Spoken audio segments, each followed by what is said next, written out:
Hey everyone, we're in my backyard and today I'm going to show you just how easy it is to harvest honey using our flow hive.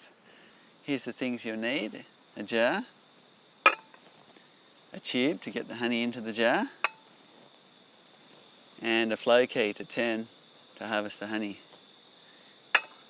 And if you're new to beekeeping, it's a good idea to wear a bee veil or a bee suit until you're really comfortable and confident around your beehive.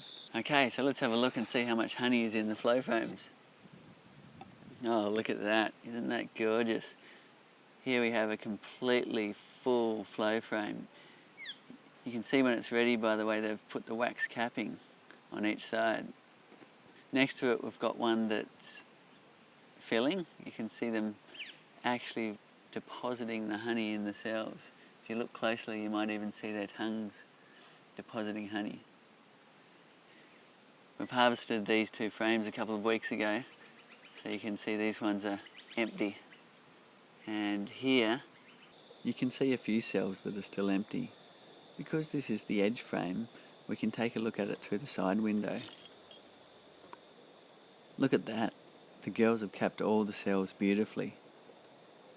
It's good to wait until the frame is all capped, or at least mostly capped, before harvest, so you know the honey is ready and will keep without fermenting. Before you harvest, make sure the hive has a 2.5 degree or more slope backwards so the honey drains out of the frames. If you have a complete flow hive, the slope is already built into the bottom board. There are two positions for this core flute slider. It's important before you harvest to put it into the top position, so if any honey spills, the bees can lick it back up from within the hive. So I'm going to remove the tool access cover, then take out the upper cap. Sometimes you need pliers to do that, especially when they're new from the factory. I'll remove the lower cap, and there's a tag on the end of the flow tube, and that goes into the honey leak back point. So the flow logo's on top of the tube. Put my jar under the tube, and the flow key goes in the lower slot. Cool.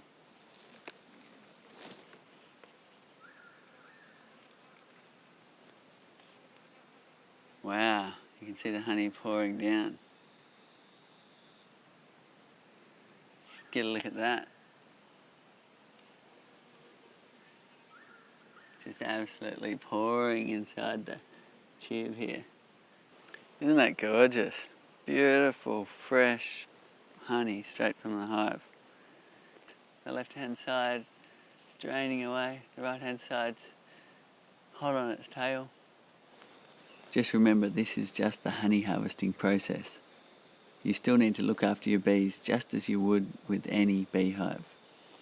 The quickest I've had a jar fill is in 7 minutes, and the longest would be 3 or 4 hours.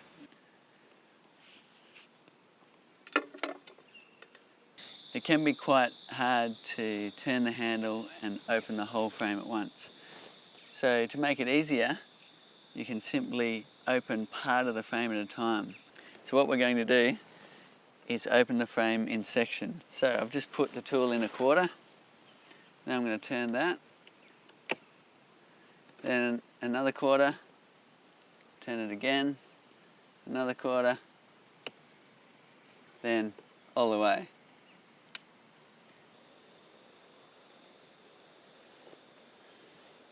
So you notice this honey's flowing quite quickly. The bees keep the hive at about 35 degrees, which means the honey comes out quite warm. You can feel the jar and feel that the honey actually is a little bit warm. So you can see the bees are hardly disturbed on the comb surface. The wax capping that they're standing on hasn't changed, except for the honey's drained out from beneath their feet, out the tube and into the jar. And the bees are coming and going at the front of the hive just as they normally would.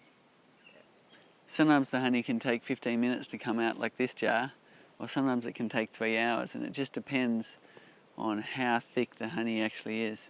So it's springtime here and there's plenty of nectar coming in, so as you can see, the bees haven't come around to rob the honey. But if it was a time where the bees were a bit hungry and you were harvesting, you would need to cover your jar.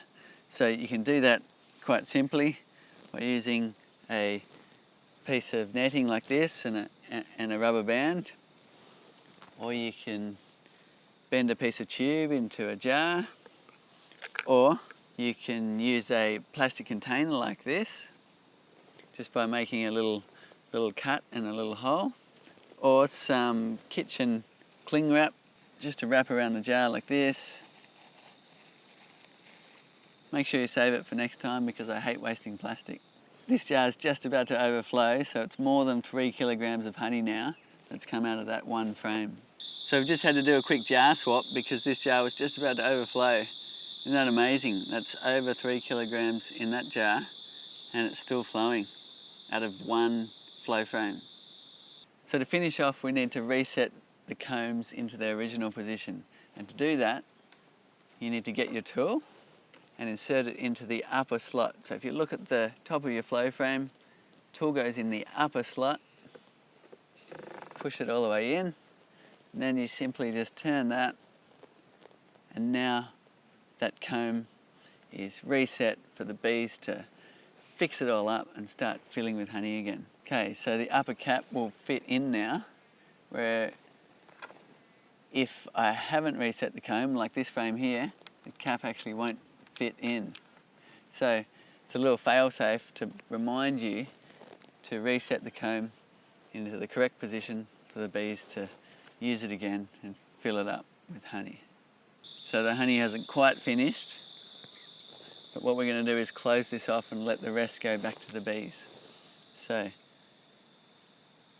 I pull this out and I put the cap in, and now the last bits will drain through that honey leak back system back into the hive for the bees to reuse, and that makes sure that the trough is clean for next time.